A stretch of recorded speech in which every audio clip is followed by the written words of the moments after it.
everyone, welcome back to my channel and welcome back to the Pixie Palace. And today we are back for the weekly Oracle card reading for February 6th, 2022. And as I have my sassy cup of hot tea, as I always love, with my usual honey and lemon. Not that anyone cares, but I care. It makes me happy. So I actually am excited to do this reading today because we are in a new month. It's fresh new energy. It's not quite as slow as January was. January was a time to really tie up loose ends, self-reflect, take care of anything that wasn't taken care of in 2021, at least inwardly, and just really sit with what triggers you and figure out what the roots of these triggers are. And some of it was actually surface level. Some of it was getting a new haircut just to freshen up your look, or cleaning your house, or cleaning out old files, or finishing that business project that you needed. But whatever it was, January was the time to really hone in on that. Take a break here and there, really take care of yourself. Of course, we'll always continue to do that on some type of level.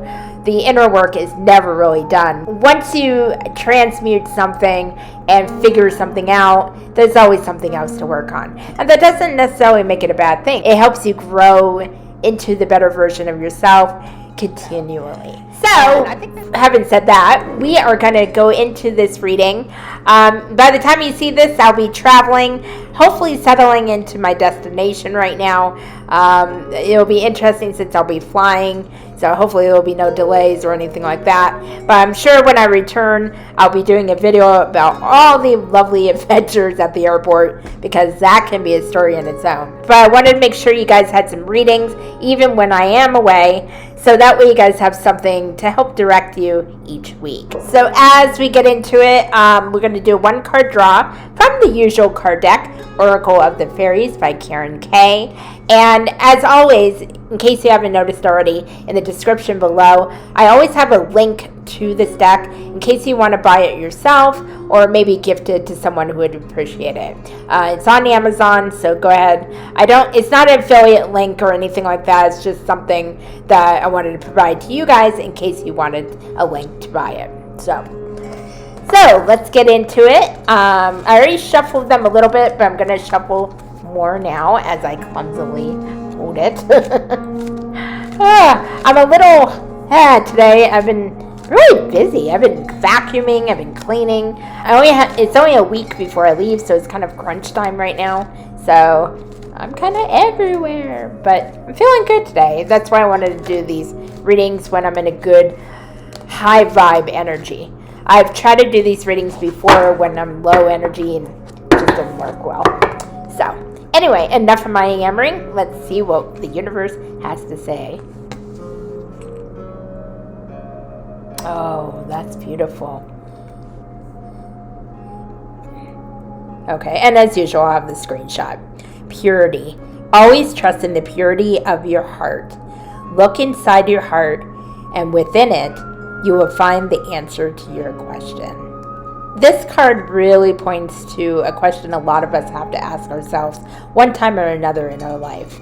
Our mind will ask a million questions. A lot of us, including myself, overthink things, especially if we have to make an important decision, or we want to try something new but are a little scared to, or just anything that will seem like a threat to our safety and security. And our ego mind is built for that. And I've even heard people say, oh, you got to get rid of your ego. And no, not necessarily. Actually, that's not a good thing, because the ego is there for a reason. The ego is there to keep you out of danger. And there are times that we are in danger, and it helps us navigate through that. You don't want to put yourself in harm's way without some kind of built-in self-defense mechanism like the ego. So there are times it does have a place. And there are times it will bring questions to your mind that maybe you haven't considered but are worth thinking over.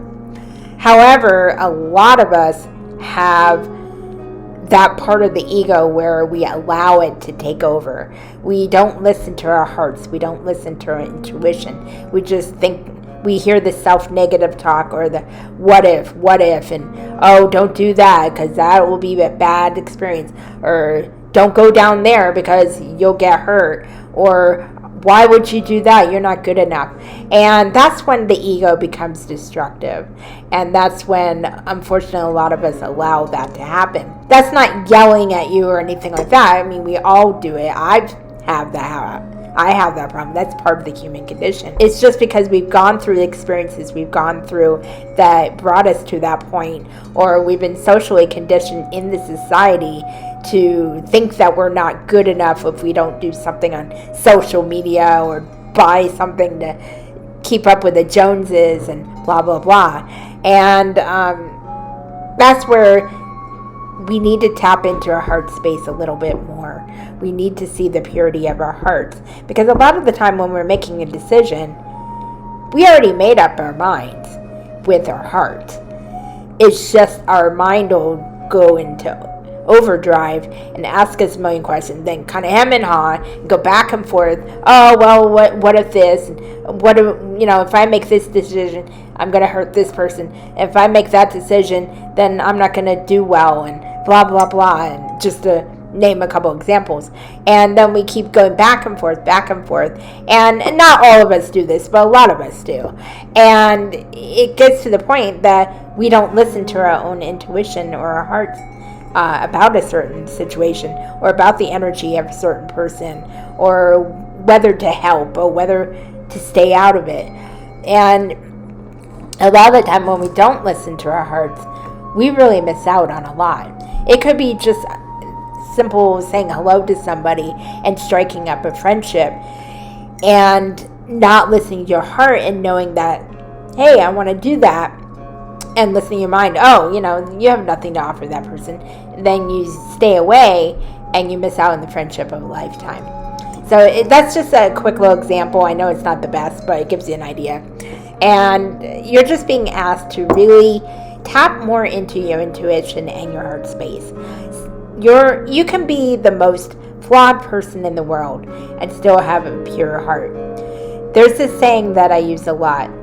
There's no perfect person. There's only perfect intentions. And that goes the same with purity.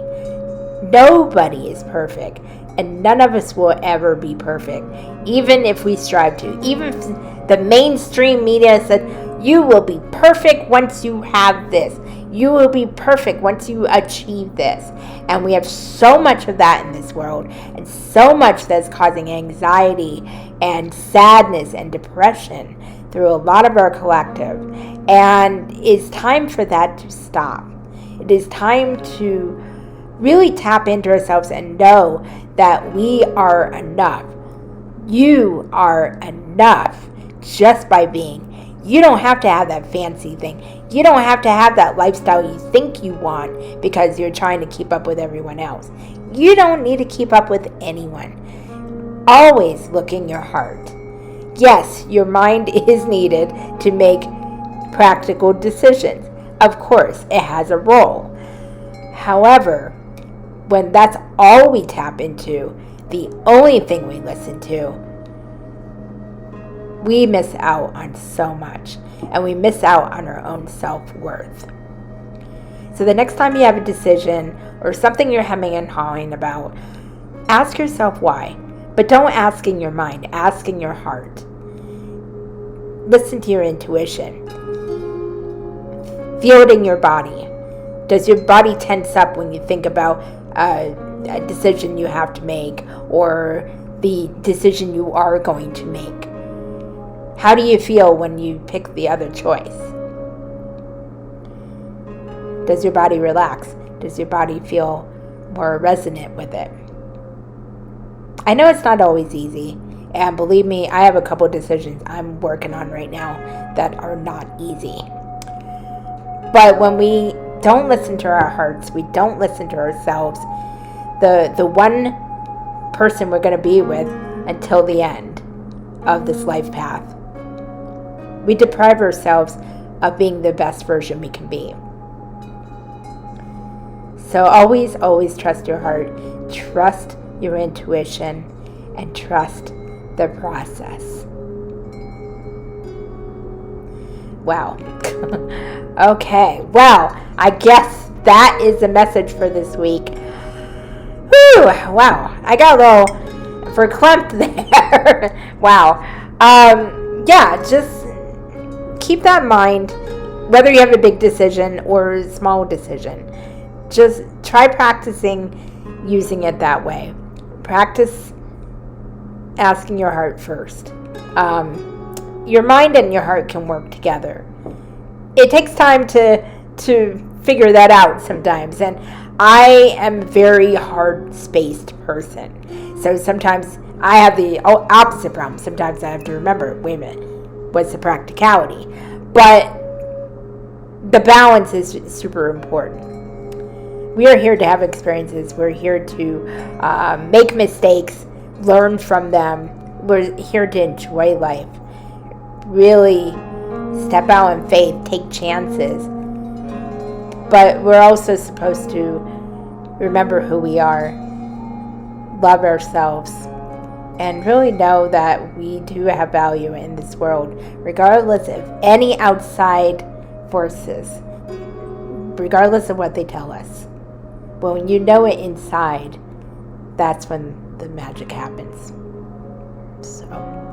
So, with that, I hope you guys enjoyed this video. Please click like and subscribe. It helps my channel grow, and it'll get the message out to more people who might need to hear it. So with that, I hope you guys have a beautiful week. Keep reaching for your dreams and keep shining your light out there. Until the next time, to know yourself is to know your truth. Namaste.